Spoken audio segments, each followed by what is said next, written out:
তুমি দিনের শুরুতে হয়তো এমনটি ভাবো যে আমি যদি সুযোগ পেতাম তাহলে তার মতো হতাম। ঠিক দিনের একটু পরে দুপুরবেলা হয়তোবা তোমার মনটা ভেঙে যায়। তুমি হয়তোবা ভাবো ঠিক আজ না, পরদিন থেকে কোনো কিছু ভালো করে স্টার্ট করবো। আর রাতের বেলা তো তোমার স্বপ্ন একেবারেই মরে যায়। কিন্তু আমি তোমাকে যে কথাটি বলতে চাই, দেখো, স্বপ্ন তো সবাই দেখে, কিন্তু ব্যর্থ হয় একটি কারণে, স্বপ্নকে লালন করতে পারে না।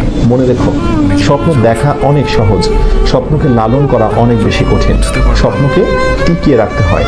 একটি ফুল গাছে যেমন পানি না দিলে ফুল গাছ থেকে ভালো কোনো ফুল পাওয়া যায় না, ফুল গাছটা নিস্তেজ এবং মারা যায়, স্বপ্ন ঠিক তেমন। স্বপ্নেরও প্রাণ রয়েছে। স্বপ্নকে বাঁচিয়ে রাখতে হবে প্রচেষ্টা, আন্তরিকতা এবং ভালোবাসা দিয়ে। উদ্যোগ নাও, প্রচুর পরিমাণে পরিশ্রমী হও, চোখের ঘুমকে বিদায় দিয়ে দাও। প্রতিদিন 6 ঘন্টার উপরে ঘুমিও না। খুব কাজ ছাড়া অকাজে গোসিপিং করো না।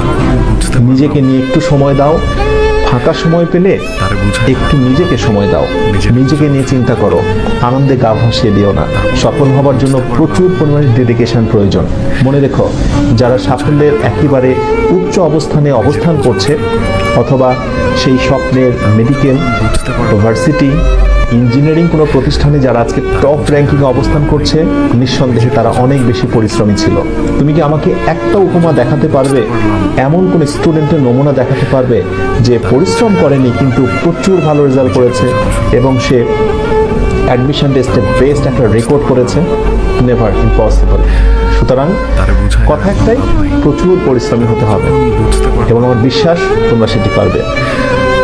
আজ এই পর্যন্ত। লাভ নাই।